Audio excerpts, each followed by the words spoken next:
Introducing touch-free payments from PayPal, a safe way for your customers to pay. Simply download the PayPal app and display your own unique QR code for your customers to scan. Whether you're a market seller, I'll take 2 tomatoes and a cucumber. poodle pamperer, piano tuner, or plumber, signing up to accept touch-free payments for your business is easy. Touch-free QR code payments. Shop safe with PayPal. Lowe's has more of what trade pros like you need to get the job done. That means more delivery options, more convenient hours to fit your schedule, and more savings to fit your budget. More of the brands you trust the most. More of everything you need, all in one place. That's why, in the past year, more electricians, landscapers, painters, plumbers, and other pros helped make Lowe's the new home for trade pros. U.S. only. Welcome to the Boneyard with Steve Robertson. As always, I am your good friend and host, Steve Robertson, here on College Baseball Selection Monday. It has been a great day for Mississippi State. Absolutely wonderful. We're going to spend a lot of time today breaking down Mississippi State's regional. We're going to talk about the NCAA bracket. We're going to do a great top 10 list from one of my favorite bands, and it's just going to be a great show. How about that? I'll begin with this. Mississippi State fans have absolutely nothing to complain about today. I'll be honest with you, I expected to get like an ACC team as a number 2, perhaps even Duke. Duke heads to Tennessee, which probably Tony Vitello has probably got a little bit of a complaint about. But listen, let's be honest. I mean, anybody in the ACC is probably not better than even the middle-of-the-pack teams in the Southeastern Conference. But Mississippi State had a great draw. Mississippi State, of course, hosting, as we all expected. Mississippi State, a top 8 national seed, as most of us expected. I want to get into that just a little bit. One of the things that I want to share with you guys, too, is, and you've heard me say it on the show before, there are a lot of people that love college baseball that don't know college baseball. The conference tournaments do not have nearly as much bearing on an at-large bid as some people would lead you to believe. Now, there are some teams that get hot late and maybe play their way in, but by and large, the committee is going to look at the full body of work, the full 50-some-odd game schedule, rather than a weekend. A weekend should never erase what's happened in a season. And I'll give you a couple of examples. Mississippi State goes to Hoover and has an abysmal showing. We absolutely got raked over there. That's raked with a K. They hit everybody we threw out there. We didn't swing the bats well. We didn't play good defense. We didn't play well. And maybe it's because we felt like we had it in the bag. And we did. But we did not go play Mississippi State baseball. You guys have heard me say it on the show.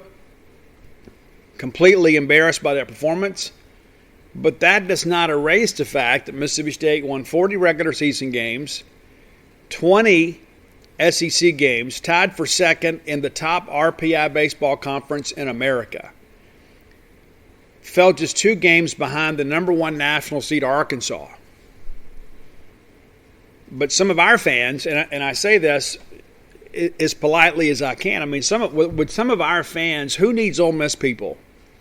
I mean, if we're going to constantly beat down our own team, we don't need them. I mean, they're already doing that job, so why would we join them? Oh, we don't deserve it. No, we do deserve it. We absolutely deserve it. And if you look at the resume of all the teams in the field, it makes perfect sense Mississippi State would be the number 7 seed. Some people suggested State would get in by the skin of their teeth. A lot of angst a couple days ago when D1 baseball dropped us to a 9 seed. People began to ask me on Twitter about it, and I said then, Mississippi State is not out of the top 8. I don't believe State's out of the top 8. I think it's important to look at things in their totality and take the emotion out of it. As the kids like to say, facts over feelings. I'm going to give you a little tidbit. I wrote an article yesterday over on genespage.com, made it free, trying to beat back some of the naysayer, commentary. I mean, there were so many people out there that had so much to say. And it wasn't a lot of facts involved in their discussion. It wasn't rooted in fact. It was just rooted in frustration, and I get it. But basically, the last 2 top 8 national seeds boiled down to 4 teams. And no, Ole Miss was not one of them. They were never in the discussion, no matter what their people have tried to say, oh, we're going to take your national seed. No, you're not. Because here's the deal. When you lose half of your conference weekends, you are not going to be a top 8 national seed. I don't care who you are or where you're from. Do they deserve to host a regional? They absolutely do. Were they ever really seriously in the discussion to be a top 8? No, they were not. So I want to get into this here because I believe the last 2 spots boiled down to 4 teams. And what's proven to be correct today, the 7 and 8, 9 and 10 seeds were the 4 programs that were still in contention. That's Mississippi State, Notre Dame, Texas Tech, and Stanford. And so I wrote the article yesterday to kind of break some things down. And it's so interesting, too. There were so many people that said, well, Arizona is a lock. Pac-12 regular season champions, they're a lock. Okay? So let's look at Mississippi State's resume side by side with Arizona. Arizona 8 in the RPI, State 7. Arizona 24th in strength of schedule, State 15th. Exactly identical overall records of 40 and 15. Arizona 21 and 9 in conference, State 20 and 10. So if Arizona's a lock, why would Mississippi State have been a lock? Right? So, again, let's take our emotions out of this and just look at the numbers. A lot of people talk about TCU being a lock. You look at the resume between State and TCU, it just begins to make you wonder. Basically the difference between those two the 2 teams is the fact that TCU beat Mississippi State in Arlington beginning of the year. But they ended up being 4 in the RPI. So if they were a lock, why would Mississippi State have been a lock? So let's look at these final 4 teams that were in contention. Mississippi State, Notre Dame, Stanford, Texas Tech. Every measurable favors Mississippi State. Every measurable. And some say, well, you got Q1 wins, Q2. Listen, all that factors into the RPI. So rather than having to break all that down, you just take the RPI. And it's pretty obvious that the committee really leaned on the RPI. And that's the best barometer we have. And many people don't understand what the RPI is comprised of. It is 25% your wins. It is 50% your opponent's wins. And then 25% of your opponent's wins. And so that's really the only way to be fair about it. And the way that it works is, when you have all the non-conference and you have all these other things that kind of factor in together, teams that play a cross-section of opponents have a better opportunity to move up in the RPI. So here are the 4 teams, side-by-side resumes. In the RPI, State 7, Texas Tech 9, Notre Dame 11, Stanford 14. Strength of schedule, Texas Tech 14, Mississippi State 15, and of course State beat Texas Tech head-to-head. Stanford 34, Notre Dame 36. Overall record, State 40-15, Texas Tech 36-15, Stanford 33-14, Notre Dame 30-11. And so in the end, you look at that and say, wow, man, State's in a good spot all the way around. You're exactly right. So State ends up being the 7 seed, Texas Tech the 8, Stanford the 9, Notre Dame the 10. And it's not magic, it's math. You just go look at the numbers. This is what these teams did over the course of a season. But Steve, what about Hoover? Forget that. That's all part of the equation. It's about the full body of work. It's not about 1 week or 1 weekend, nor should it be. Because, let me give you a good example. Let's say that we're playing a football game and we're down 56-0 after 3 quarters, and we go out there and score a couple touchdowns in the 4th. I mean, do we win the ball game? No. We may win the quarter, but there are 4 quarters in a ball game. Just like there is a conference tournament as part of your season. The NCAA selection committee did not and should never place a lot of emphasis on the conference tournament. Anybody can have a good weekend. And not to mention, especially in the SEC, it's a little different. Like when you look at the Big South and the SoCon, everybody is playing for that automatic berth because you just rarely ever get an at-large bid if you're in one of those mid-major conferences. So when you go to the SEC tournament, it's much different. You got a handful of teams that are playing for a national seed, and the hay's already in the barn. You got some other teams out there that are playing hoping to host a regional, and this year, more so than any other, the hay was in the barn. Then you've got other teams trying to play to get into the field, so not everybody is similarly motivated. And we went over there and played like a team that was unmotivated, like we had it all wrapped up, and it didn't cost us, thankfully. But again, it's not about having friends in high places. It's not about being from the SEC. It's about having a better resume. And so when you begin to do the math, and listen, I understand that D1 Baseball and Baseball America both had us as 8 paired with Stanford. I said last night, state should be to 7, and I don't believe that they will pair us up with Stanford. Why would they make Stanford make that trip 2 years in a row? They wouldn't do that. It wouldn't be fair. And so, lo and behold, Mississippi State gets a peach of a regional, and then we're paired up with Notre Dame, who I believe had the flimsiest resume of everybody in the discussion to be a national seed. And I'm very, very grateful that the committee elected not to award Notre Dame a national seed after their avoidance of non-conference play. They played 4 non-conference games. And so I looked it up yesterday. The majority of the teams in the ACC played over a dozen. Florida State, Clemson, all those teams played 13, 14 non-conference games. So it wasn't an ACC rule where Notre Dame was kind of being held back. Notre Dame simply just didn't want to go play those games, and so they didn't. And it cost them, and it should have.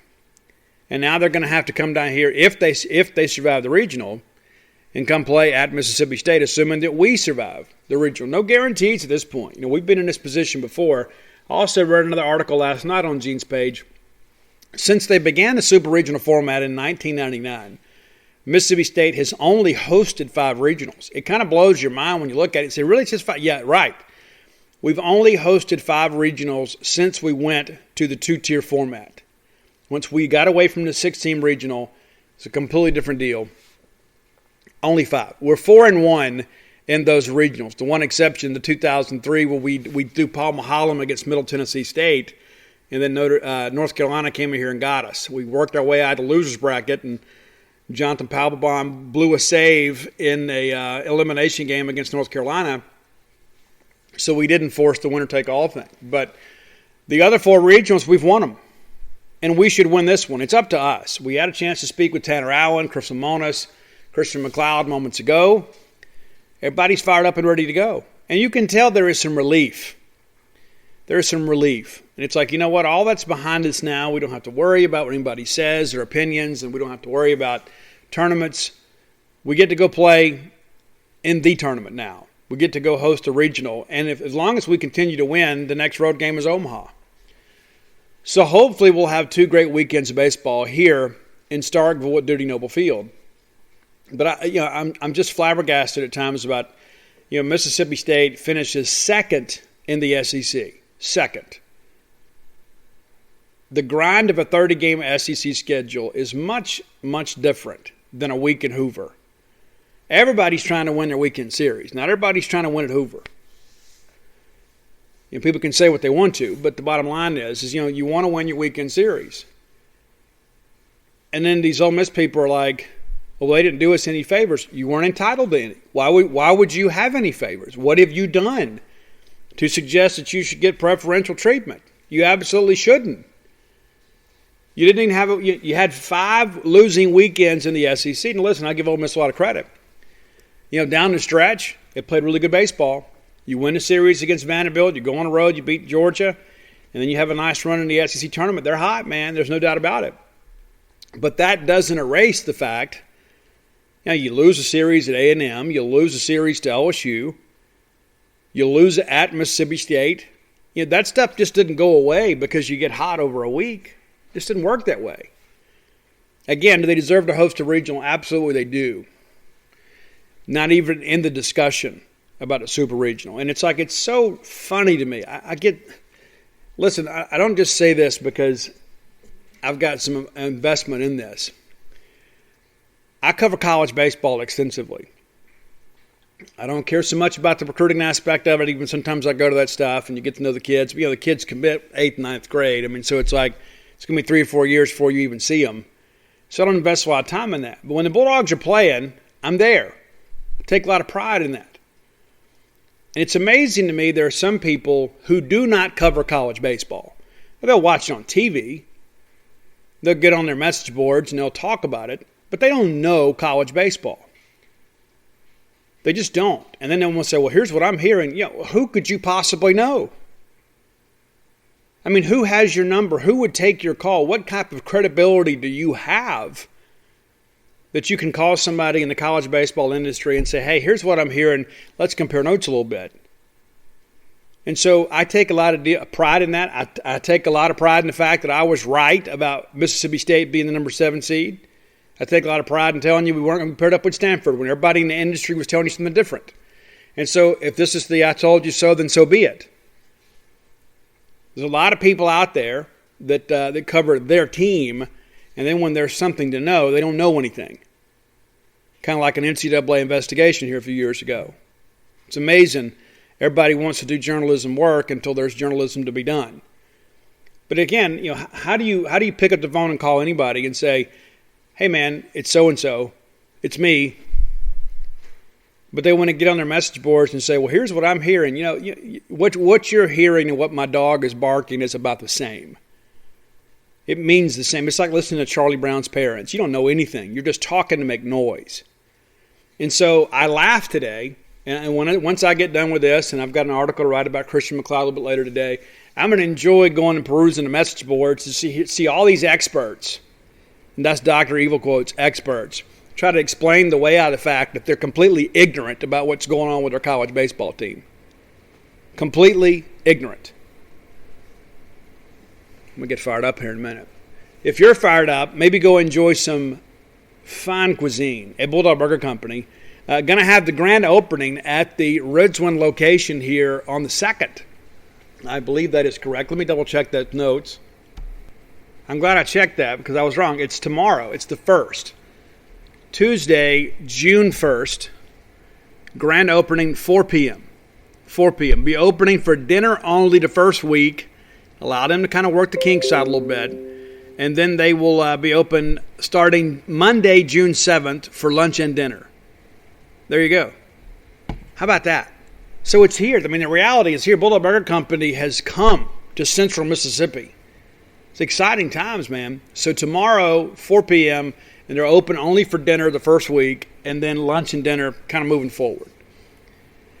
Also, 2 great locations right here in the Golden Triangle, right here on University Drive in Stark, Vegas, and on Gloucester Street there in Tupelo. I'm excited for you guys, though, in central Mississippi. I am. I've had so many of my relatives that say, listen, I listen to the show, and a lot of times I can't get to Starkville unless it's on a game day, and sometimes it's just kind of busy and I can't get there early enough. And so they're excited about having an opportunity to, maybe on a random Tuesday, they can ride over there to Lake Harbor Drive and go enjoy those spring rolls. And go find your own favorites, man. Bulldog Burger Company is a great place to work. It is a great place to eat. Matter of fact, I ran into my cousin Dan. It just so happens he was at his own wedding. Funny seeing him there. And he joked a little bit about the comment. All his friends were kind of giving him some trouble about he put on about 15 pounds when he worked at Bulldog Burger Company. And he said again how much fun he had working at Bulldog Burger Company. So if you're looking for work, reach out to Bulldog Burger Company. You can find them on the eatwithus.com website. Go check them out today. Bulldog Burger Company, the place where people go to meet. M-E-A-T. All right, let's break down this regional, babies. The first thing I'll tell you, I was absolutely shocked that we did not get a Power 5 number 2. I'd heard this morning it might be UCLA, and we'd heard Georgia Tech was a possibility. And, you never know until it's final. But I really thought we would get a Power 5 number 2. We don't. It's incredible. So let's break down Mississippi State's first opponent in the regional, Samford. Now, we should be somewhat familiar with them. We played them routinely in non-conference, including this year. Had a chance to play those guys. And listen, this is, these guys won the SoCon tournament, so they're hot. They've won 4 games in a row. So this isn't going to be a situation where you can kind of show up and go through the motions. This isn't going to be a Tuesday non-conference where everybody throws their midweek guys. We're going to see their best pitcher. There's no doubt. They begin the year, pretty good stretch there. They sweep UT Martin, and you guys may be familiar with UT Martin. They won a big ball game at Ole Miss here late in the year. But they sweep that series. Then they drop a midweek game to Alabama State. They go on the road and get swept by Florida. No shame in that. And most of those games weren't competitive, but they found a way the Sunday game to kind of stay close. Ends up being a 10-9 game, so they're not going to be intimidated by SEC competition. They beat Jacksonville State. They take 2 out of 3 from Toledo, win a midweek game against Troy, and they lose to Alabama State again. Maybe we should call Alabama State for our scouting report. Clearly those guys know what's going on. That's kind of random, to be honest with you. You can understand them splitting. They lose 2. Then Samford goes to Texas A&M, and they lose the whole series.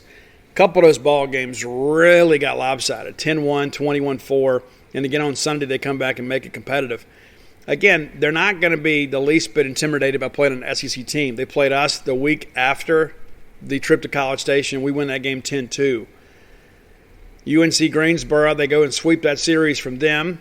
They beat UAB at UAB 5-1 in 10 innings. East Tennessee State, that's a 2 out of 3 game winner for them. They win a midweek game against Jacksonville State, somebody that we know pretty well.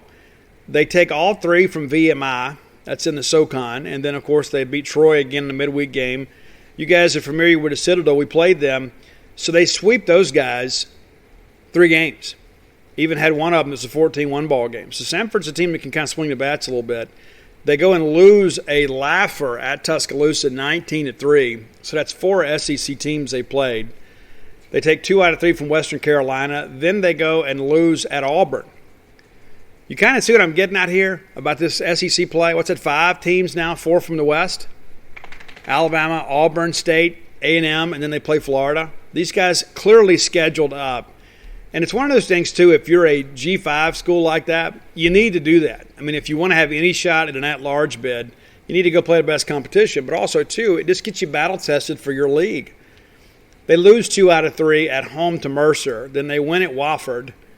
They lose 2 out of 3 at Wofford up there in Spartanburg. And then they play VMI again. They sweep that series. And then they beat Auburn. You see? Started getting better as the year went on. All of a sudden they found a way to beat Auburn. 6-1. Wasn't even close. They take 2 out of 3 from UNC Greensboro. They beat UAB again. In the second round of things with East Tennessee State, they lose 2 out of 3. And then they get into the SoCon tournament. They take down Mercer. They destroy Western Carolina and then take them down again to win the tournament there. So that's Samford. Those are your guys. And it's going to be interesting to see what Mississippi State does pitching-wise. We will preview that a little bit later in the week. Chris Lemonis didn't say much about that today, nor did we really press him on it. I think it's really going to be about kind of getting in and scouting and seeing, what things look like. And, of course, we've got friends around the league. Obviously, that will have some scouting reports they can share with us. But I do think State probably throws off. And you say, Steve, I don't know. Maybe I'm completely wrong here, but I think maybe in the 1 versus 4, I think maybe you throw Cade Smith, maybe you throw Houston Harding. I would say probably Houston Harding, but you go that direction, and then you save McLeod and Bednar, and then you get McLeod in the winner's bracket game, and hopefully Bednar throwing in a regional final, and hopefully that's as simple as it can be. That's the hope anyway. That's the hope is we can go out there and handle business in 3 games. We don't really want to have to go through the loser's bracket in our own regional, especially with what we have available to us. And so let's look at the 2 seed here, the Campbell Camels. How about that? The Campbell Camels. What's interesting, too, is no matter who we play in Game 2, it's going to be our first ever meeting. We've never played Campbell. We've never played Virginia Commonwealth in baseball. I thought we had played VCU. I'll check the media guide. We haven't. So let's run down Campbell here pretty quick. And these guys win the regular season Big South championship. And so these are guys that are used to winning. It's a veteran team.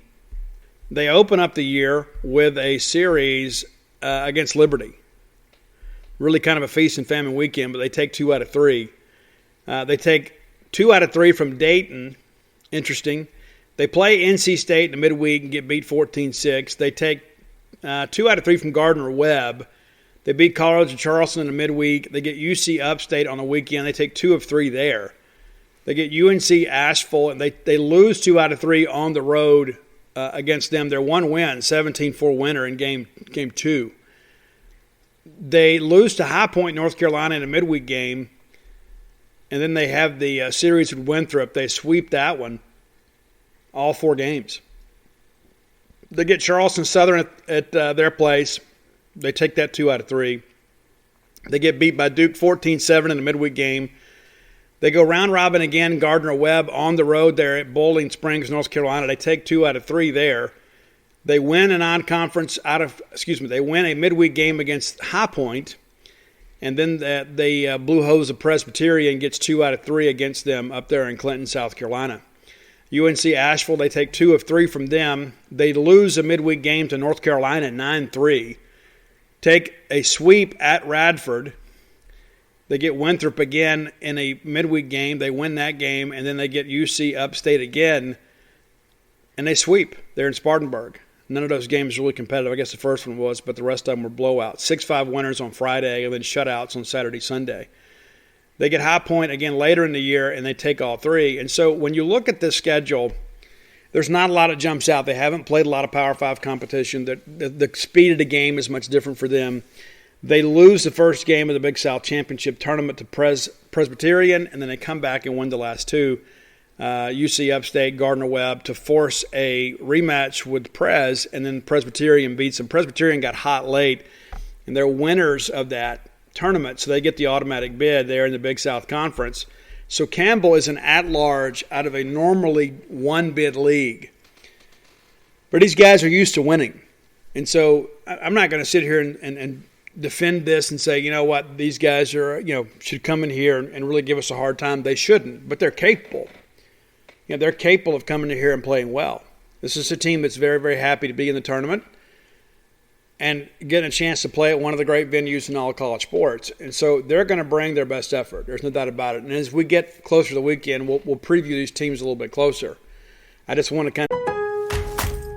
Introducing a brand new line of Flex Power Tools exclusively at Lowe's. A top pick for pros on the Lowe's list for innovation, this high-performance power tool line has everything a pro like you needs. Industry-leading battery technology delivering 20% more power, a longer runtime, and faster charging too. Shop in-store or online at Lowe's.com. Lowe's, the new home for pros. Versus National Home Centers for Flex 24-volt. Flex 24-volt batteries compared to 18-volt 20 max batteries utilizing the same cells. U.S. only. Nobody builds 5G like Verizon builds 5G, because we're the engineers who built the most reliable network in America. And the more you do with 5G, the more building it right matters. The more your network matters. The more Verizon engineers going the extra mile matters. It's us pushing us. It's Verizon versus Verizon. 5G built right from America's most reliable network. Most reliable based on rankings from Root Metrics second half 2020 U.S. report of 3 mobile networks. Results may vary. Award is not an endorsement. To give you guys a little bit of a brief knowledge here about who they are and what they're about. VCU, winners of the Atlantic 10, they actually opened the season on a terrible, terrible streak. They lose their first 4 ball games. They finally win one, and then they lose the next one. So it's a 1-5 start. They get VMI in a couple of midweek games. They win those. They beat Central Michigan, who is a tournament team, as you guys are well aware. What's interesting, Central Michigan also played Notre Dame in a midweek game. They're going to be the number 4 in South Bend. So fire up chips. So Virginia Tech takes care of VCU in one game. They split a midweek series, and Tech at the time was ranked in the top 20. So it's a 10-9 win on Tuesday, and then they lose 10-7 on Wednesday. They take 2 out of 3 from Towson State on the weekend. They beat Old Dominion, a team that finished in the RPI top 10. So this is, again, it's a midweek game, but this is not a team that's going to be scared to play Mississippi State. They lose 2 to Liberty. They had one game that was rained out. They go back and lose to Old Dominion in another midweek game. They play William and Mary. They sweep all 3 of those. It looks like Bill and Mary were only 2 to play. They beat Elon in Elon, North Carolina. They play Liberty again, 2 games out there, and then they split those. They win at Georgetown. They lose 3 out of 4 at George Washington. Everybody has that bad weekend, right? Well, that's theirs. Crazy. They play Bill and Mary again. They beat them. And then they get Davidson. They sweep a 4-game set with those guys. They beat Virginia. Virginia caused some racket this past weekend in the ACC. So, again, that's another, evidence that this is a team that's not going to be intimidated to come down here and play. It seems like they play VMI once a month, but they beat them again 15-5. They take a 4-game set from George Mason. They go back to Charlottesville again, and they beat them again. So they beat UVA twice. They sweep at St. Louis all 4 games. The Billikens, what's happened to you? They play James Madison in a couple of games late, win both of those games, 2018, 10-1. They get into the Atlantic 10 tournament, and they sweep through it, knocking off St. Joseph, Rhode Island, and Dayton. So they're going to play Campbell first. So, I just kind of want you guys to understand, there are a lot of people that see these names and are unfamiliar with these teams, and they think, oh, well, these are bad teams. Listen, all 3 of the teams coming to Mississippi State's regional won a championship. All 3. Simple as that. And in case you guys have forgotten, it's here a couple years ago. Well, it gets several years ago now. The years just go by. The longer I pay the mortgage, it seems like they go by quicker. We had a Central Arkansas team coming here that took us to the brink. I remember when we got that draw, everybody was thinking, oh, man, we got it. Yeah, we won it. But it was far from easy. I guess that was back in 2013, wasn't it? UCA shells us in the elimination game to force a winner-take-all deal, and we win. Chad Gerardo and those guys do a great job kind of getting it all done. But, there are no givens this time of year. I mean, the reason that we remember Tennessee Tech, when I mentioned the name, you know exactly what I'm talking about. Those guys went up to Ole Miss and won a regional. And, I think they led the nation in home runs at the time. So they were a team that could swing it. And so just because there's a team that, maybe doesn't play a lot of Power 5 opponents, don't think for 1 second these guys don't have some guys that can pitch it and swing it. Everybody's got an ace. Everybody's got an ace. Everybody's got a leading hitter. Everybody. And so those guys are going to be working. This is a chance for them to prove themselves. Everybody dreams of going to Omaha someday. But for schools like this, they're thinking, you know what, man, if we could go out there and beat a number 1, we go out there and win a couple games in a regional, that's big. So they're not just coming to go eat ice cream. As great as the Muscadine Ripple is, they're not showing up for that. They're showing up to play baseball. Mississippi State will play 2 o'clock on Friday, and then I think 7 p.m. will be the Campbell versus VCU game. Of course, we'll cover both. Eager to see regional baseball here at Mississippi State again. I get used to this stuff, man. I mean, as much as I love traveling, there's nothing better than having everybody all packed in like sardines, and it's going to be 100% capacity. It's going to be great. So if you can get tickets, please come out. Tickets go on sale Tuesday morning. Tuesday morning. Many of you know how to kind of do that yourselves. Go through your dog tag and get all that stuff handled. But listen, we need huge crowds. And I understand that 2 o'clock on a Friday is not perfect for everybody. And you could say, well, Steve, I don't understand why we won't play later in the day. Well, let me tell you why. We're trying to win a regional. And so if we play the early game and there's weather, or there's extra innings or anything like that, that doesn't run into the day 2 for us. But it would for our opponents. And so you got to get it done. The sooner the better. I know that means we probably won't have the huge crowd on Friday that we will on Saturday. If at all possible, just take off work early and come on. People understand. For many of you, you hadn't been able to come to many games this year, and this is perhaps a chance for you to do it and see a meaningful game. And it may not be some people you know, but that's okay too. Come on, cheer for the Dogs. And my sincere hope, because things have been really contentious among the Mississippi State fan base here the last week. And a lot of people said, when we lost in Hoover, we don't deserve it. And that's not true. But I understand the emotional reaction because it's embarrassing. Because then you got to put up with all your Ole Miss friends at work and all that kind of stuff. And you got to listen to all these other people that say, see, I told you weren't so good. But that's behind us now. So let's put our differences aside. Whether or not you feel we deserve a top 8 national seed is now irrelevant. We have one. Whether or not you believe we deserve to host is irrelevant because we are hosting. So let's put all that nonsense behind us and let's get behind this team. All year long, the hope is that we were going to be able to host a regional, host a super regional, and get to Omaha. And when you look at our draw, there's no reason to think that we can't do that. I love the fact that we're paired up with Notre Dame. I think that is absolutely beautiful. They're a good team. I just don't think they're a great team. I don't think they're a tested team. And I think they're going to come down here with a chip on their shoulder because they're going to feel like they got slighted and say, hey, we should have been a top 8 national seed and not Mississippi State. Here's our chance to prove it. So we're going to need all hands on deck. And you know what? Before we even get to that, we got to take care of these 3 teams that are down here this weekend. I think this team has taught us we can't ever take anything for granted. We can't ever go out there and say, okay, we just show up and play. We're not good enough to do that. We're not good enough to just show up and roll out the baseball and go play.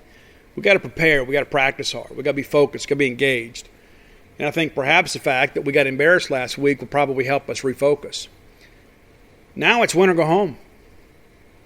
The SEC tournament's completely different, because you're going to live to fight another day. It's a different deal now. And for many of our young players, it's the first time they face this kind of pressure, so it's going to be interesting to see how they handle it. I'm excited. I know you're excited as well. It's a relief that we're a top 8 national seed, even though I felt like we deserved it. It's one of those things you begin to kind of worry about it. And then when I sat down and actually did the math and looked at the numbers myself, all of a sudden I was like, hey, we're absolutely going to be a top 8 national seed. We absolutely are. It makes perfect sense that we would be. Why would we not be?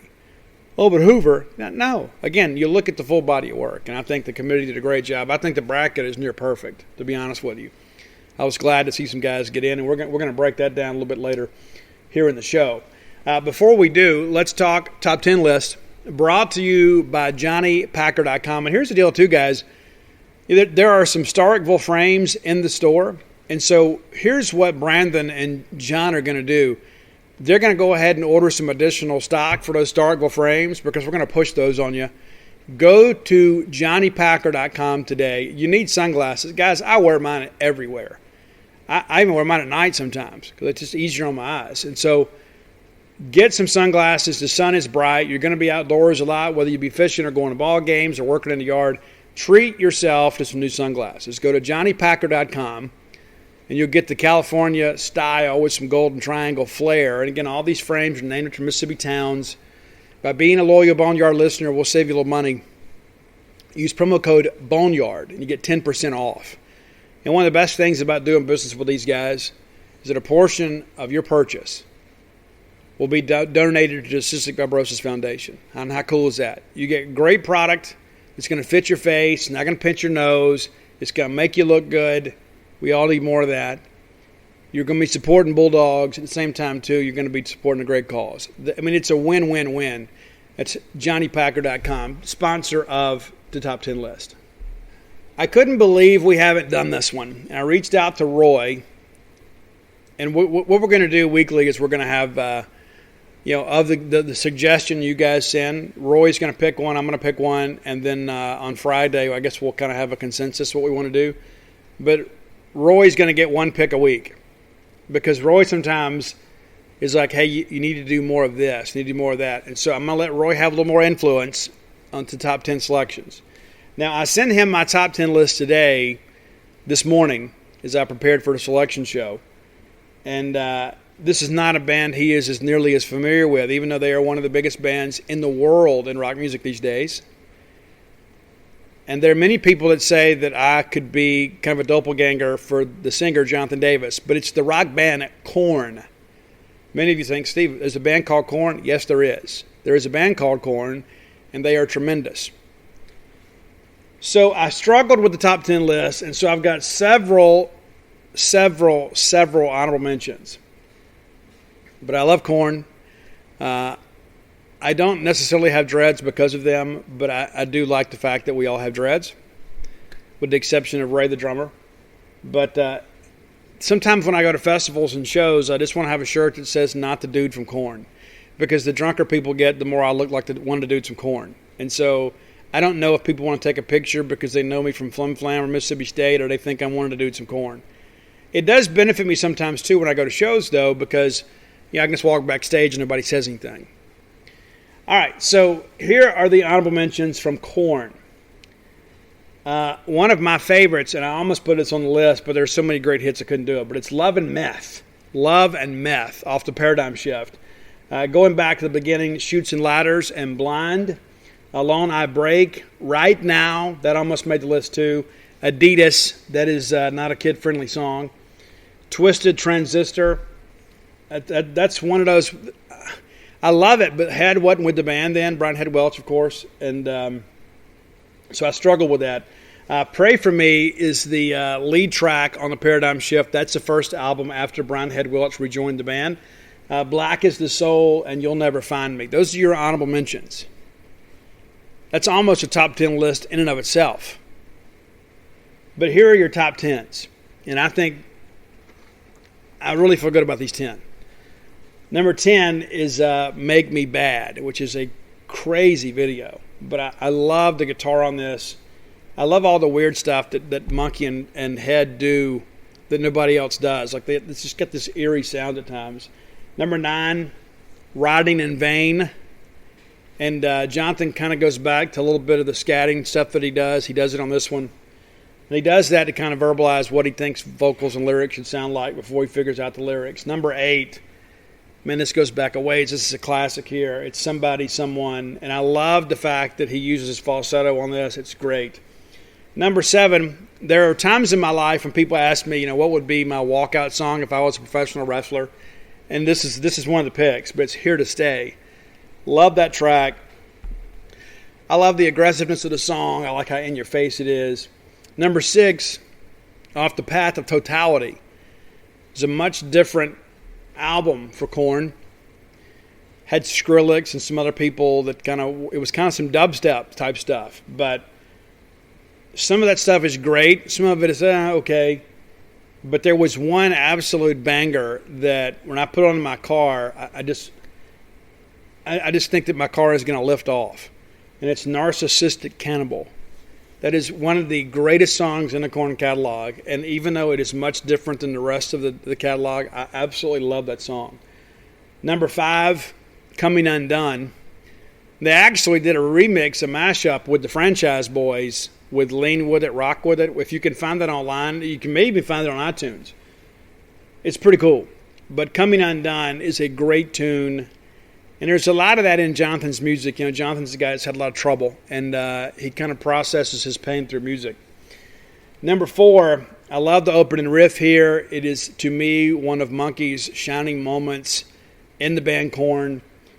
And it's a bit of a personal song for me. This is one of those ones that I really get excited about when it comes on.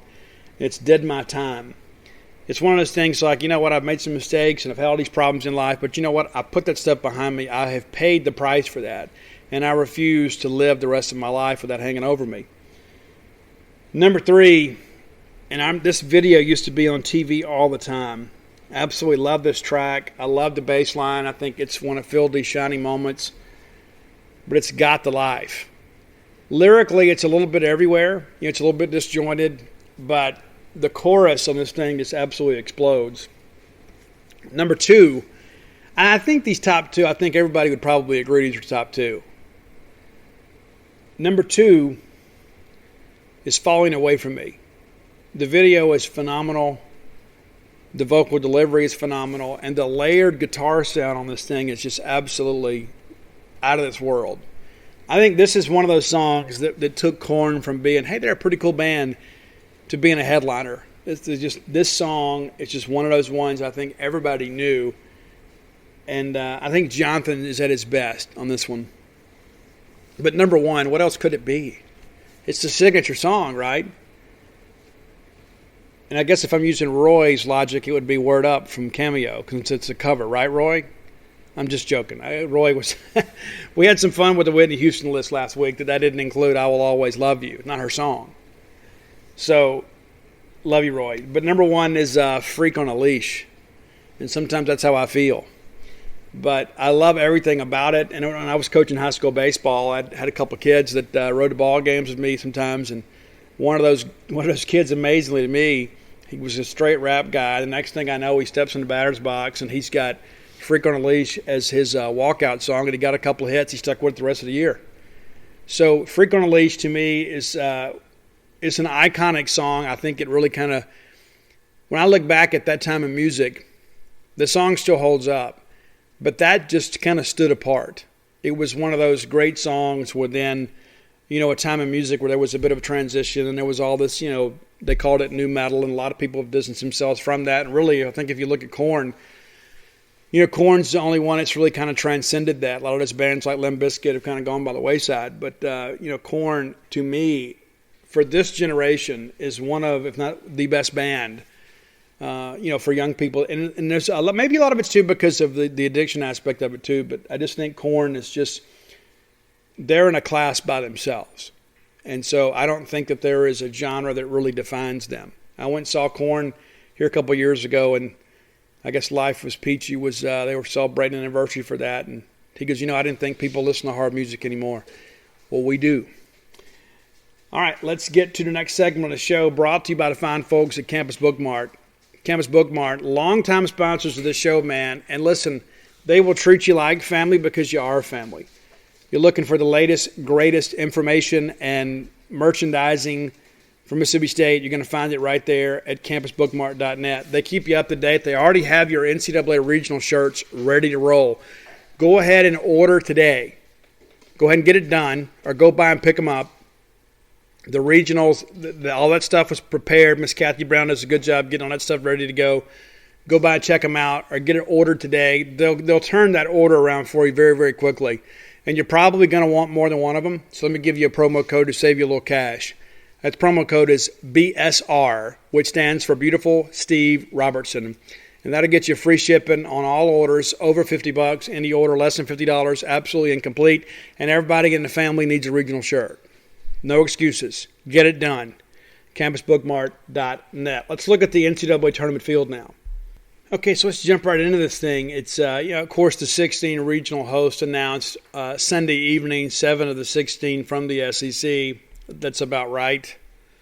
We could make an argument South Carolina probably a little less deserving than some other schools. But, when you limit yourself to 20 because of the NCAA COVID testing protocols, you're going to have some people that get in that may be a little bit flimsy. So let's look at this bracket. One of the best things about our draw as being number 7 is we wouldn't see Arkansas until the National Championship Final Series. If we both are able to advance, that's when we would see them. So we won't run into them or Vanderbilt before the finals. Okay, so Arkansas, they have, New Jersey Tech, Nebraska, and Northeastern. I like it. I do. I think Arkansas deserves to have an easier path because they've proven it. I read yesterday, too, I guess NJIT is their first trip to the college baseball tournament. They're the number 4 with a 26-22 record. Nebraska is the 2. Northeastern is the 3. There were some people that thought Nebraska and the Big Ten might play their way into some bigger things. I'm eager to see what the Big Ten does in this tournament. They have not had a good year. And I know some people say, well, they didn't do this. It is what it is. So Arkansas is paired up with the Louisiana Tech Regional, which I think is absolutely saucy. You remember earlier in the year, Louisiana Tech hosted Arkansas, and Tech won a game and could have won 2. And so if I'm Arkansas, I'm thinking, you know what, they could have given me a little more solid here. Paired up with Louisiana Tech, Lane Burroughs will have his group ready to roll. They're hosting a regional in Ruston for the first time. So Louisiana Tech will play Rider in Game 1 and then Alabama into the field. I expected them to be there. This is a great regional, though. NC State is the 2. So the Tide and the Wolfpack will play in Game 2 there on Friday. Stanford, some people expected them to potentially be in the top 8 national seed. They weren't. They shouldn't have been. I didn't understand the allure. Everybody's like, well, they didn't lose a series. They did. They lost one to Cal. But they just kind of in the middle of the road, man. So Stanford wins 2 out of 3 over the weekend against Oregon State. Oregon State takes game 3. And for some reason, that proved to kind of get people off the Cardinal bandwagon. They're going to play North Dakota State in a 1 versus 4 thing. North Dakota State 41-17 this year. That is ridiculous. That's a lot of wins. And then UC Irvine is the 2, and I like the Anteaters, man. I do. Love those guys. And then Nevada, the 3. So I don't think Stanford got a cake of a regional by any stretch. I think those guys are really going to have to play well. I won't be the least bit surprised if they don't make it out. Stanford paired up with Texas Tech. And, of course, that is a 8 versus 9 deal. So Texas Tech will play Army, and then they get UCLA and North Carolina. It's like they stacked all these Power 5 teams in this Tech regional. I mean, this is a really, really difficult regional. And you can say, well, North Carolina's been up and down this year, and they have at 27-25, but they have some talent. North Carolina traditionally recruits exceptionally well. So Tech, of the top 8 national seeds, Mike could argue that they had the toughest draw, and you should at number 8. But to get 2 Power 5s in your regional, that's interesting. Arizona, really good chance for those guys to get to Omaha. They have a really, really good path. They also have some difficult teams coming in for their regional. They get Grand Canyon as a 4. Oklahoma State is a 2. Oklahoma State, of course, advanced to the Big 12 championship game over the weekend.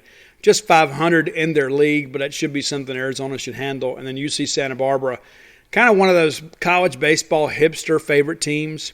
You know what I mean? They always seem to be in the discussion. And they're capable of winning a game or 2 in this regional. They're paired up with Ole Miss.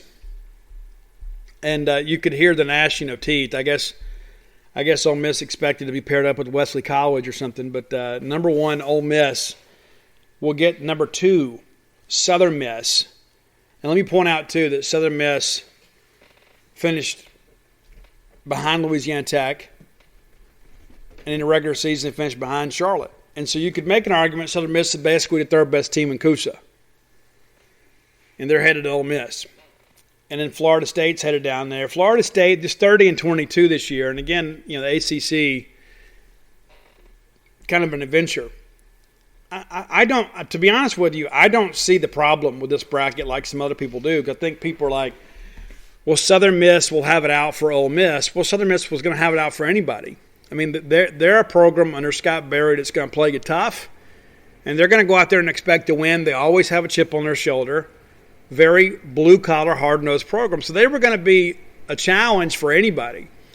And then Florida State, I think people are worried more about their reputation. They have not had a good year. They've been decent. They have not had some year. So I think people are thinking, well, Florida State, they're going to have talent. And I'll tell you something else, too. I wouldn't sleep on Southeast Missouri State either. I don't expect them to win down there, but they're going to have – they've got a couple of pitchers, so they're going to make life a little interesting down there, too. I do think Ole Miss could lose this regional. I don't see them getting by Arizona if they play in a super. They'll have to go out west. I could see Ole Miss losing in Oxford this weekend. I know that's a big shock considering their history. But if memory serves me correct, they won 1 regional since 14. Is that right? They went to Omaha in 14, and they played in supers against Arkansas here a couple of years ago. And then they've lost. I think that's right. So ECU, they have their regional. They have Charlotte in there, and I really like that. I think that's going to be awfully interesting. Maryland gets in as a 3 at 28-16, and then Norfolk State, winners of their conference with a 25-26 record, one of the only teams in the field with a sub-500 record. So ECU, while they should get through the first game, Maryland or Charlotte are both capable of making this thing interesting. I could see that thing going 4 games. They're paired up with Vanderbilt. Vanderbilt gets Prez, the Blue Hose. We talked about them a lot on the show, as a 4. And then Indiana State, who I think is a dangerous 3, man. There was a time they were in the top 20 in the RPI. They took Dallas Baptist to the brink in their conference tournament and probably could have won the thing, but Dallas Baptist finds a way to figure that thing out. Georgia Tech in there as a 2. You look at Vanderbilt and you say, okay, Georgia Tech is probably good enough to win a game. Could they win 2 out of 3 against Vandy? I don't think so. Indiana State's probably good enough to win a game. So I think Vandy will advance here, but I won't be surprised if Vandy takes a loss somewhere along the way because, Vandy is really built more for a super regional. You throw rocker and lighter and call it a day. Well, if you have to play 4 games, you kind of get into the depth of that pitching staff and it becomes kind of an equalizer. Listen, everybody else is having to do the same thing. But if Vandy drops one of the first couple of ball games and has to get deep in their pitching staff, that could be awfully interesting. That could be awfully, awfully interesting. On the other side of the bracket and the bracket that we would be in, should we make it to Omaha, Texas is the overall 2 seed. So Texas will host Southern U. I am happy to see this. You guys have heard me talk about it on the show more than once. I like it when the kids from the SWAC get a chance to go take a trip instead of always having to go to Louisiana or Mississippi. So they're going to get a chance to go to Austin, Texas, which is a fine college town. They're not going to win, but they're going to have a great experience. And so wish the Jags the best. And then Fairfield is in there with Arizona State. And so I look at this and I think, okay, well, Southern is probably the weakest team in the tournament because their RPIs were like 226, something ridiculous like that, maybe in the 260s. And then Fairfield, a team that had this ridiculous RPI all along, these guys are used to winning. And then now they get a chance to legitimize themselves by playing a national power like Arizona State and potentially Texas. I don't think for any second they're going to go down there and win, but I think this is a very interesting bracket. And I do think Arizona State is probably a team some people have slept on just a little bit. Kind of inconsistent at times with their pitching, but I think Arizona State's a team capable of at least going in there and making Texas sweat a little bit. They're paired up with Florida, the Florida Regional. This thing is loaded, man. So Florida, you begin to look at this thing with Florida. People forget Florida opened up their brand new ballpark this year and brought in Miami for a great series to open it, and Miami went up there and swept them. And now they got to face them as a number 2 in their regional. So Florida could open and end the season at the hands of the Hurricanes. Listen, I can almost talk myself into it today. I could see Miami winning this regional. South Florida is the 4, and then South Alabama is the 3. But in the end, this is going to be basically what boils down between Miami and Florida. Florida obviously played pretty well last week, but Miami is capable of beating them. And it's the whole mental aspect of this thing, too. When you've beaten somebody, you can be confident, and sometimes potentially overconfident. If you've lost to somebody, you can begin to think, you know what, maybe they're just better than us, but you think, too, maybe we've got something to prove. So that is interesting to me. I also could see the winner of this thing taking out Texas. I really could. I think the winner of the Gainesville Regional could very easily advance to Omaha, whether it be Miami or Florida. Got a lot of talent. Okay, so Notre Dame, they're opposite us. We've already broke down our bracket, so let's just look at Notre Dame. Notre Dame will host the Central Michigan Chippewas, who are 40-16 and might be a little bit underseeded as a 4. And, they try to avoid, previous opponents. That wasn't the case here. So Central Michigan gets in. UConn gets in. And there was a talk at one point early in the year, some people thought UConn might play their way into a hosting opportunity. And then, things changed. But if my memory serves me correct, they're the champions of the Big East. And then Michigan. Michigan gets in. And so I think Notre Dame is going to be tested. I could see them losing this regional. I absolutely could. As much as I would love to see them come down here and have Mississippi State beat them, this is going to be a real challenge. There is not an easy game in this bracket for anybody. Central Michigan, as you guys know, when they came down here, they beat Miami. People forget that. It's like, oh, well, I remember we played them. Yeah, we did. We played them in a winner's bracket game because they upset Miami. And you remember how good Miami was. And so this Central Michigan team is not going to be the least bit scared to go into South Bend, especially having already played them. And then you get Michigan, a team that has had some really positive experiences here in the last couple of years. Remember, just 2 years ago, they played for a national championship against Vanderbilt. And then you've got a team like UConn's coming in there that's used to winning too. Let's just go ahead and say it. Notre Dame's probably going to get upset. I don't know if I'm ready to go all the way with it, but I will be impressed if Notre Dame survives this regional. I really will be. And, of course, you know ours there. And so if we make it to Omaha, our bracket on our side, the upper half, our first opponent would be, the winner of the Texas-Florida deal. So we could potentially play Texas or Florida if we make it to Omaha. The bottom half of our bracket in Omaha, TCU, and I would love to play those guys again because I think we all agree we let them off the hook. Part of the deal. They get McNeese State. Good for the Cowboys. Then Dallas Baptist is a 3. Oregon State is a 2. Again, I don't think TCU got any favors here. I don't think this is a cakewalk regional at all. Oregon State, of course, Case isn't there anymore, but Oregon State is a team that's capable of winning a game or two down here. And Dallas Baptist, even though they're a 3, this is a team that has won their league. They've won a bunch of ball games. And to be honest with you, I think TCU is flimsy. And listen, you guys know the last 3 weekends of the regular season, TCU lost. They lost a series to UL Monroe. And so when you think about UL Monroe compared to these teams that are kind of like, McNeese, that's a team that's used to winning too. And so I don't think they'll beat TCU, but I think they can go in there and stress those guys a little bit. And I would not be the least bit surprised if TCU got upset in this regional. Not the least. Old Dominion, a traveling 1 there in Columbia. They will play Jacksonville, who is 16-32. That's the former Fighting Scotty DeBrules there. They win their conference tournament. So that'll be interesting. But you got to think Old Dominion should be able to handle that.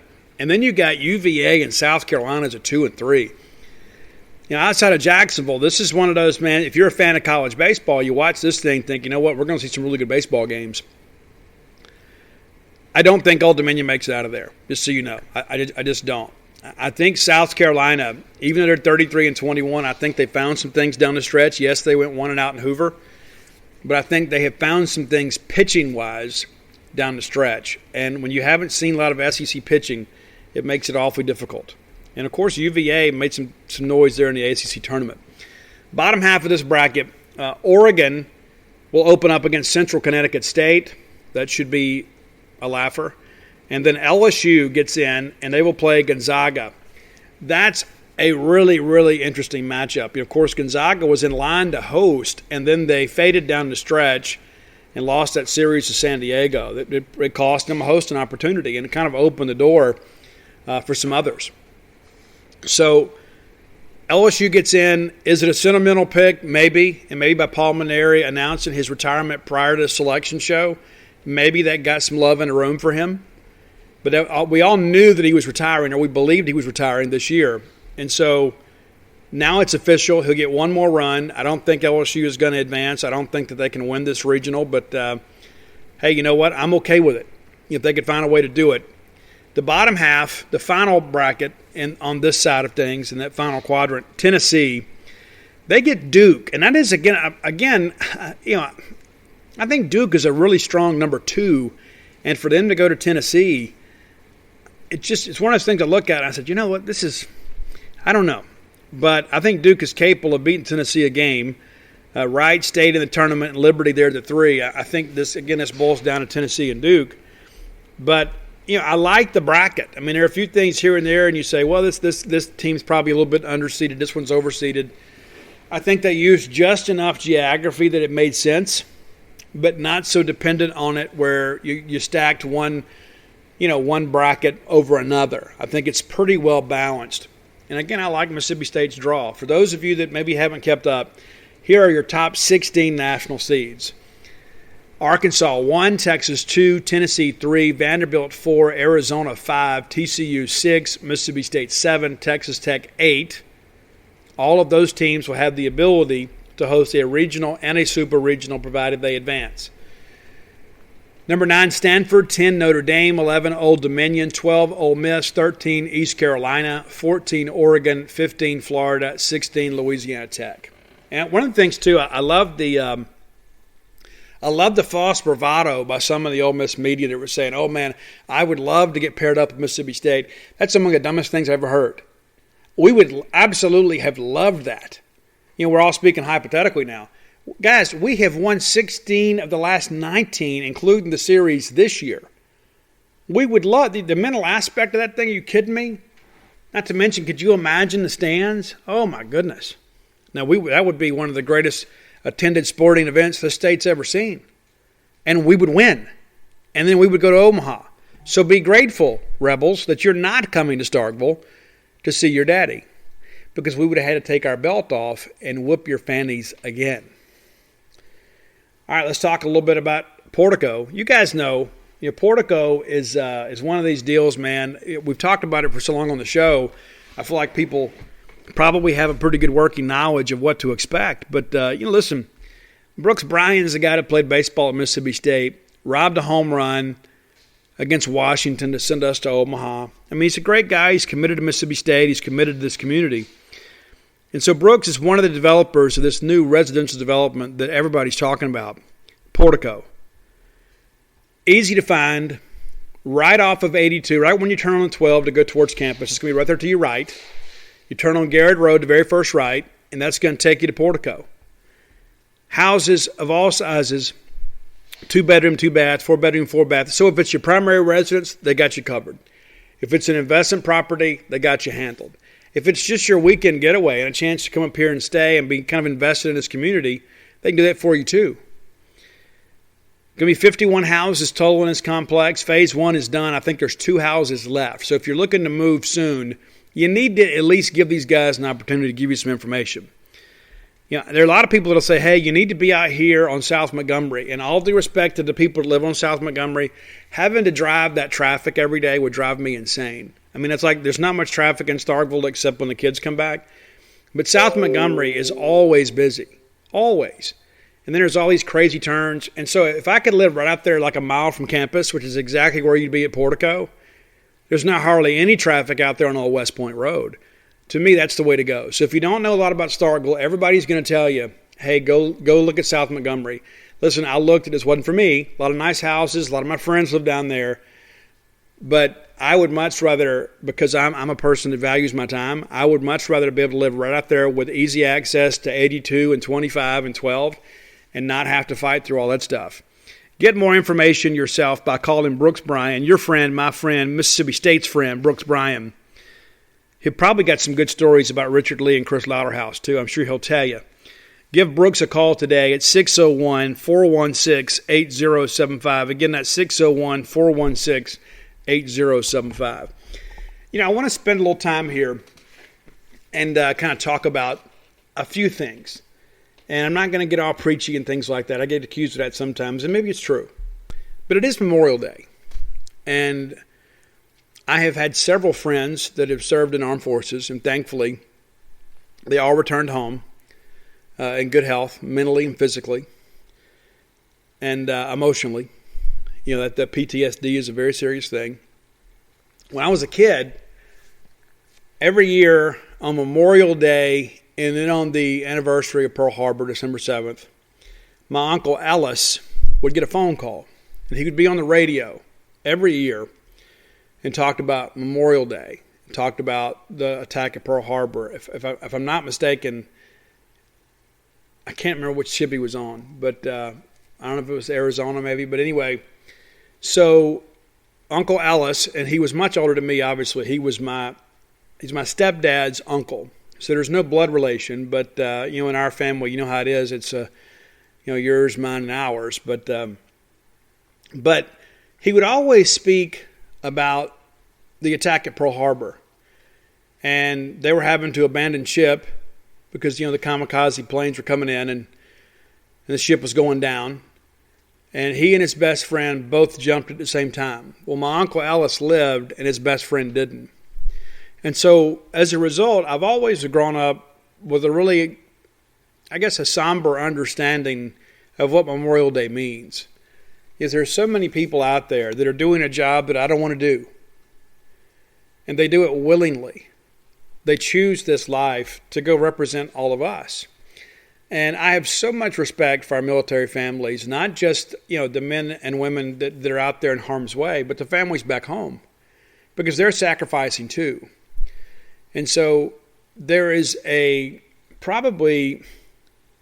anxiety that we probably cannot fully comprehend, because we don't live with that fear of not talking to our loved ones for extended periods of time. Maybe they're in the forward area and there's no communication or contact, and you never know when you're going to get a phone call or somebody's going to show up at your house. There's always that fear.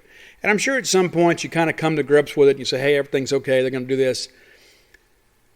But none of us are living lives and working jobs where people are trying to kill us. And to me, that's one of the things that kind of hits home to me is, any of our people in the service, at any point, their lives could be terminated, but they'd go and do it anyway. And I've had so many friends that have talked about, when they went and fought in Iraq, during Desert Storm, they had some friends that got injured. They had some friends that got killed. And it makes you kind of recognize that this is not an easy undertaking. And so I know it's about, barbecue ribs for a lot of people, and, it's an extra day off. We get to sleep late and that sort of stuff. But I just think it's important to always remember there are a lot of people out there doing jobs that we don't want to do and doing them well to keep us safe, so we can shoot fireworks and we can have barbecue dinners and swimming parties and all that sort of stuff and have a free day off work. But let's not forget that, though. Let's not forget who we're honoring and the sacrifice that they have. Because I know, as my Uncle Ellis would speak on the radio, most years it would bring him to tears. All those years later, he was a grown man, he was an elderly man. But as he would begin to discuss that and talk about the loss of his friend, he just about always got emotional.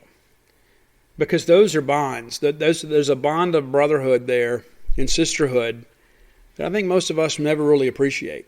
And the fact that it meant so much to him so many years later, I think it really shows how important it is to honor the memory of our fallen.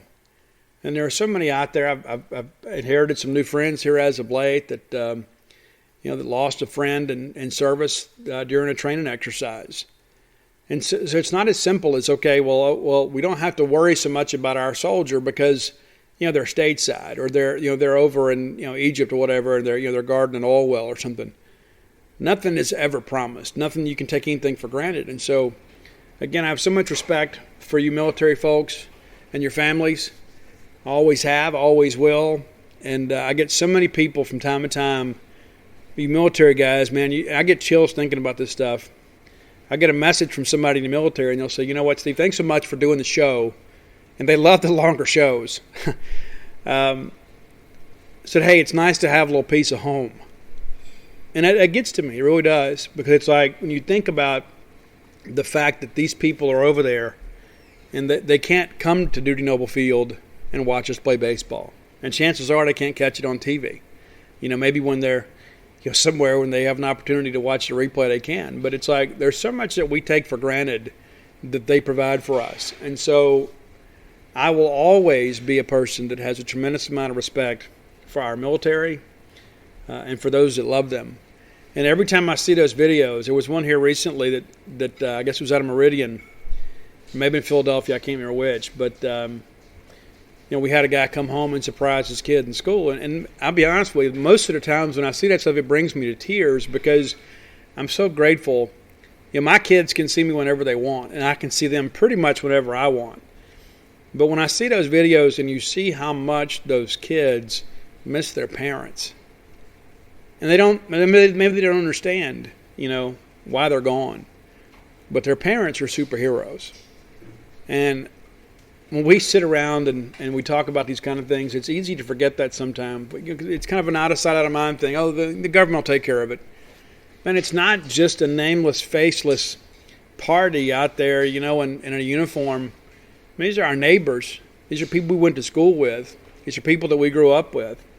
And there are some people back here down the road from us that are missing them like crazy. And so I hope all of our Mississippi State military families are safe from harm today. And I hope that we're never having a Memorial Day celebration for you. I hope it's a Veterans Day celebration. I hope it's a birthday celebration or a Christmas celebration. And I hope pretty soon it's going to be an Omaha College World Series celebration. So I wanted to share that with you guys too because it's on my heart. And I know many of you probably feel exactly the same way. But I always get a little bit sentimental when it comes to Memorial Day. I really do. I mean, we're not cooking out here. I mean, we're working. And I think about all those people around the globe that are in harm's way so we can do this. So before I get out of here, too, I want to remind you guys we're about a week away from the release of Blooms of Oleander. You can pre-order at barnesandnoble.com, at booksamillion.com, amazon.com. Just put in Steve Robertson, Blooms of Oleander. It's about 100 pages. It's my first book of poetry. I'm really excited about it. And if you're unfamiliar with it, you can go read up on it. But you can pre-order, and then they will ship it to you once it's released. And again, that's June 7th. June 7th is a release date. We're going to have a release party downtown at Book Martin Cafe here soon. I don't have all the details for that just yet, but I will share that with you when we can. And then we'll do some signings around here. I'm in discussions with Lemuria and other places about when that's all going to take place. And so excited about it, to say the least, and eager for you guys to read it. And, sharing some, a different side of me with all of you guys, and a different genre for me too. So I don't know how it's going to go, but I've never been one that's been afraid to put myself out there to be judged. I don't care about that kind of stuff. I write things for me, and I think things that will be helpful to other people. And so I look forward to you guys providing your feedback. You won't hurt my feelings either way. Also, if you're looking for my other books, you can find them at alphadogsthebook.com. You can get personalized copies of Flim Flam, Starkville, and Alpha Dogs. And Father's Day is coming up, and your dad needs that reading material. Every time I go somewhere, people say, "Hey, Steve, I've got Flim Flam, I've got Alpha Dogs." And I said, well, then you need Starkville. Well, I've got Starkville and I've got Alpha Dogs, then you need Flim Flam. So go ahead and complete your dad or your mom's Steve Robertson trilogy by ordering the book today. Go to, again, alphadogsthebook.com, and I'll be happy to personalize it. They get with me, and I go over and sign books as needed, sometimes once, twice a week. But it's a great gift. And I've had so many people that have reached out, and I get emotional about this stuff too. Like, I got a message last night, a guy that had finished reading Flim Flam last week and then went ahead and knocked out Alpha Dogs, and it's like, man, I hope you keep writing. Well, I am. This is who I am now. And so we're working on some things. As a matter of fact, I'm having lunch tomorrow with my agent. We're going to kind of lay some, work on the 5-year plan. It's always changing. And but one thing's for sure is you can expect me to stack these books up, and I hope you guys enjoy them. And there's some other things I can't talk about still. Still working on some things, and I'll share that information with you when we can.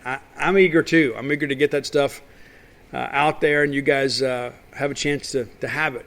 But there are some cool things that we're still working on. But right now, my focus is Mississippi State baseball. I'm excited about next weekend. It's this weekend. I guess today's Monday. So Friday we'll be out there, and we'll be getting ready to roll. And so we'll have the regional, then we'll have book release, and then we'll have super regional. And so I don't know if we do something, in connection with baseball next weekend. Hopefully we're still playing baseball next weekend. There's no guarantees. But hopefully we'll be able to do something, and you guys were in town, and I'll go sign some books for you guys down at Book Martin Cafe. So let's get ready to get out of here. I know that many of you are the show is later in the day, and I told you guys on Friday I was going to wait until the selection show was over because I didn't want to speculate and then have to turn around on Wednesday and break down stuff when it was already stale. And so I like the field. I like who we're playing. And I like talking to Tanner Allen today. I like where our head is. But like all of you, listen, this team sometimes has been, Jekyll and Hyde. Or sometimes you think, hey, we're going to go out here and just run through Missouri, and then we don't. And then you think, hey, we're going to go to South Carolina and lose a series, and then we don't. But more times than not, this team has met expectations, right? Beginning of the year, we talked about how LSU State was better than LSU, and we should win that series, and then we did. And then we felt like we were good enough to compete with Arkansas, and then we didn't. And so that was a bit of a surprise to us. We were hoping to at least get one. And had we gotten one, we'd be co-SEC champions. We needed to go on the road and sweep Auburn. We did. We needed to sweep A&M at home. We did. We needed to at least get one at Vanderbilt. We did. Probably should have got two. But by and large, we've met expectations with rare exception. The Missouri thing still kind of stands out. It's an anomaly, more so than the rule. And I think it's a valuable lesson learned from that. And listen, I understand how bad it stung to see us get destroyed in Hoover last week. I felt the same way as you guys do. I mean, it's a job for me, but it's also a passion for me. And it's so much easier when the team is winning and doing well. When they get beat, I share in the same pain and discomfort you guys do. And when they win, I share in the same jubilation. And I'm there trying to be your man on the scene. But when we don't play well, it stinks. And I know that's what everybody's wondering. Which Mississippi State team's going to show up this weekend? Which team's going to show up? Is it going to be the team that took Missouri for granted and got beat? Is it going to be the team that went to Alabama and won a road series when they absolutely had to? Or goodness, could it be the SEC tournament Bulldogs? Have we been exposed? Have people figured this out? I don't think so. And, I know some people have said, hey, well, maybe they had our signals. There's been a lot of talk about that throughout the year, about the Arkansas series. And I know there's some Arkansas people that get offended when you say that. Hey, listen, stealing signs is part of baseball. If you got them and we don't change them, it's on us. So good on you for getting it done. But the reality of it is that we are a great baseball team. We are an elite baseball program. And we're hosting a regional, and we're top 7 national seed. And I'm not going to sit here and pat myself on the back and say I told you so, but I'll share with you, I really believe that we have a clear path to Omaha. And I don't think anybody in the country can dispute that. I think we should be able to get through this regional without any trouble, and then we'll see what happens next weekend. But I'm very grateful that we're playing those games here. I'm very grateful that we have a chance for all of you to come and share with it and be a part of it. As you guys know, when we played Stanford, once that game shifted and we began to kind of pull away from them, it's like the crowd just takes over the game and envelops the team. It is so hard to come here and play well. Arkansas took the crowd out of the game early. They hit all those home runs off Christian, and all of a sudden we're thinking, holy smokes, these guys are a lot better than us. And you know what, they may be. But I would love to be able to try those guys on again for size and see how we've developed and maybe improved as a team since then. I would love the opportunity to play them again because that would mean we're playing for a national championship. And I'll be honest with you, I don't know if anybody can beat them twice. Nobody was able to do it in the SEC. There were a few times you look at it and say, hey, they should have lost, but they didn't. They won, which is what great teams do. But then all of a sudden you begin to think, okay, well, Peyton Powell is injured, and they had to pull a guy off the mound this weekend, and then Slauson gets hurt. At some point, does that stuff begin to catch up with you? Because there's going to be a day when the pitching's not there. There's going to be a day in that big ballpark when the long ball's not there. There's going to be a day you got to get out there and play baseball and not just try to play home run derby. And so let's not get ahead of ourselves, but I would love a chance to play those guys again. But I think that and when we get down to the brass tacks of this whole thing, Mississippi State could not have asked for a better draw in the regional, could not have asked for a better pairing in the super regional, and certainly a better bracket once they get to Omaha. Arkansas and Vanderbilt on the other side of that. I mean, and let me just real quick here. The number ones, the top 8's on the other side of this bracket from us, right? Arkansas, Texas Tech, Arizona, Vanderbilt. That's 4 teams. Like if the chalk holds, that's who would be on the other side. So we avoid all of them. We avoid, not that we'd avoid Texas Tech. We'd love to play those guys again. We've already beaten them once. But you don't get the Pac-12 champion. You don't get Vanderbilt, who's kind of had our number. And you don't get Arkansas, who's the best team in the country, until it matters late. You look on the other side of our bracket, the number one, the national seeds, Texas, Mississippi State, TCU, and Tennessee. We knew we weren't going to completely dodge everybody, but my goodness, I would much prefer to be on this side of the bracket than the other side. I'd also like another shot at Tennessee. Played arguably one of our worst games of the year, if not the worst game of the year. So let's go see what happens. But first things first, let's go take care of Samford. And then we'll take care of the winner of the Campbell and VCU game. But again, these are teams coming in here that are used to winning. So it's not like they're going to come in here and lay down and be in awe of our stadium. That's where I think you guys come in. As Chris Lamonis always says, hey, let them know. Same challenge to you. Hey, let them know. Hey, we love you being here, and you're welcome to some free chicken, but you're going home with the loss. And so let's turn out and let's show up and be loud and proud because, again, since 1999, we have hosted 5 regionals. 5. Sometimes we forget. 5. Hosted 2 super regionals and won them both. And a lot of that's because of you guys. And so let's turn out, do a good job, and kind of help bring the Bulldogs to victory. Excited about it. I'll be back with you guys on Wednesday, and we'll begin to kind of trend towards the weekend. We'll begin to kind of update some other things. Of course, there's some basketball news, and beginning to finalize these rosters. You got newcomers on campus for football, so we'll begin to kind of break some of that down, let you guys know where things stand on Wednesday. But excited about everything right now. I mean, honestly, there were some times this spring I thought, I don't know what's going to happen. There were times in the fall I thought, I don't know what's going to happen. But you know what? I feel pretty good about everything right now. Softball makes a regional, has a good late run. Maybe we figure some things out. Baseball now, a super regional host, number 7 seed. Football puts together a top 25 class, turned in the right direction there. Basketball, we have DJ leave, but we probably had the best transfer portal season of anybody in the country. A lot of excitement there. Women's basketball was abysmal last year, but all of a sudden you go out and have a great run in a transfer portal and you bring in some very talented offensive players, and that was our problem last year. We couldn't score. So I think the direction that we're taking now, I think there is some room for optimism. And I think when you look at how Ben Howland ended the year last year, you start thinking, he's got some interesting pieces to work with. Maybe this is the year we get back to the tournament. I think that's the expectation. We got to get in the tournament this year, and I think we have a team to do it. I'm eager to see him on the floor. I know you guys are as well. All right, we're going to wrap up today. And again, thank you guys so much for the support all the years. If you hadn't bought a Starkville shirt, you can do so at starkvillains.com. I get that report monthly, and last month was a great month. I thank you guys for that.